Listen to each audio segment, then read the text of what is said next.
नमस्कार दोस्तों, good morning, सत श्री अकाल। और सुनाइए कैसे हैं आप लोग। सब बढ़िया, घर में रहें, सुरक्षित रहें और जो है सेफ रहें।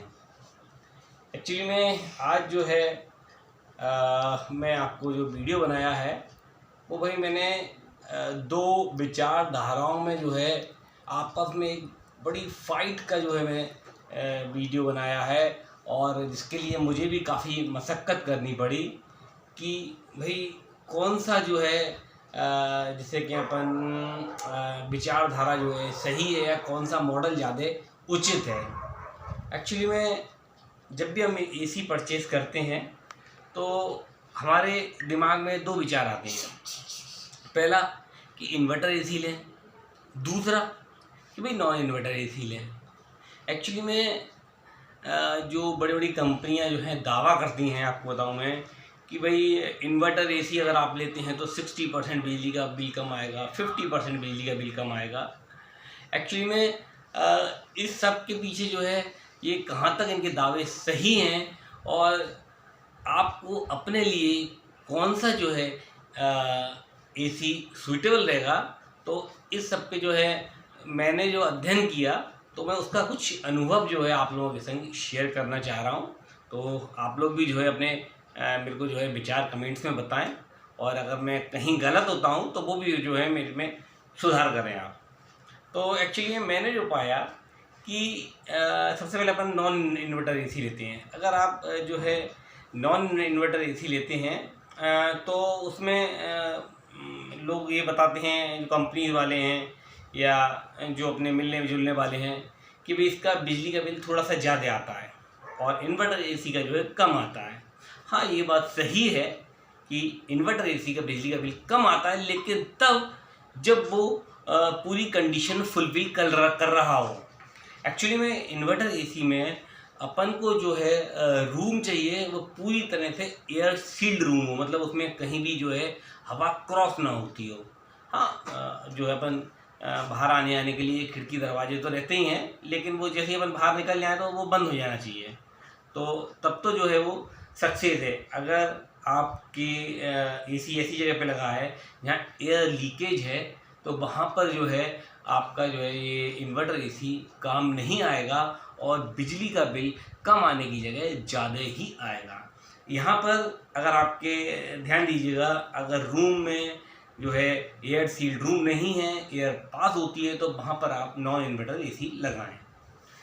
सेकंड, अगर यूज़ आपका जो है यूज़ कितना है एसी का, अगर आप जो है 6 घंटे से कम का यूज़ करते हैं एसी का, तो मेरे विचार में जो है नॉन इन्वर्टर एसी बेस्ट है।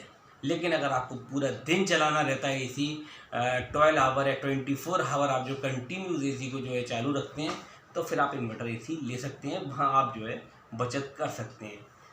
अब इसके बाद अपन आते हैं कि आपकी जो एरिया है वहाँ पे इलेक्ट्रिसिटी जो है सप्लाई किस तरह की है। अगर वहाँ पावर कट बार बार होता है या दिन में जगह कि कई बार पावर कट होता है, तो नॉन इन्वर्टर एसी कंफर्टेबल है।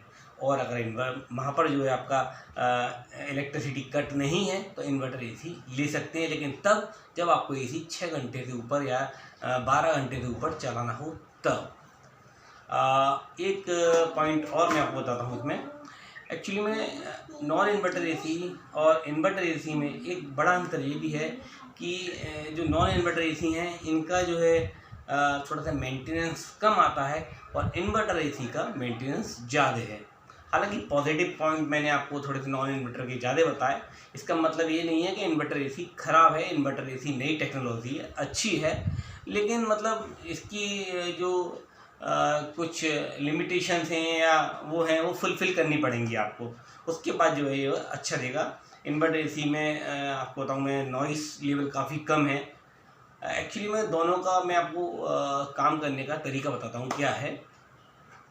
नॉन इन्वर्टर एसी जो है आपका जैसे आपने 24 पे जो है सेट किया, तो वो जो है आपके रूम के टेम्परेचर को जो है काफ़ी जल्दी जो है 24 चिल्ड कर देगा और आपको ठंड लगने लगेगी, और उसके बाद जो है वो ऑटो कट हो जाता है और एसी का जो है बाहर जो आउटर लगा है वो बंद हो जाएगा और जो अंदर जो ब्लोअर लगा रहता है केवल वही चलता रहता है। जैसे ही वो देखता है, अंदर की आईसी सेंस करती है कि टेम्परेचर आपका बढ़ गया 24 से 25 या 26 हो गया, देन दोबारा से वो ऑटो स्टार्ट हो जाता है और फिर जो है उसको 24 पे टेम्परेचर को लाके फिर जो है ऑटो कट कर देता है। लेकिन इधर इन्वर्टर एसी लेते हैं तो वो उसमें ऑटो कट सिस्टम नहीं है, वो कंटिन्यूस चलता है। वो 1800 वाट पे स्टार्ट होता है, उसके बाद 1200 पे जाएगा, फिर 1000 पे जाएगा, फिर 600 पे और 400 पे कंटिन्यूस चलता रहेगा। उसमें ऑटो कट जैसा सिस्टम नहीं है। लेकिन मैं लास्ट में फिर कहूँगा, अगर आपके एसी का यूज़ ज़्यादा है तो इन्वर्टर एसी आपके लिए बेस्ट है। अच्छा, इसी सब जो है चीज़ों के संग जो है मैं अपना वीडियो ख़त्म करता हूँ। उम्मीद है कि आप लोगों को काफ़ी कुछ समझ में आया होगा दोनों में अंतर, और काफ़ी हेल्प मिलेगी इसमें आप लोगों को कि आपको कौन सा एसी लेना है। नॉन इन्वर्टर एसी में मुझे जो कुछ आर्टिकल पसंद आए वो मैंने नीचे डिस्क्रिप्शन बॉक्स में जो है उनकी लिंक जो है टाइप कर दी हैं या पोस्ट कर दी हैं, तो आप उन पर जो है क्लिक करके अमेज़ॉन से जो है आप उनके फीचर्स देख सकते हैं और वहाँ से चाहे तो बाय भी कर सकते हैं। चलिए, नमस्कार, मैं चलता हूँ, फिर मिलूँगा नेक्स्ट वीडियो में।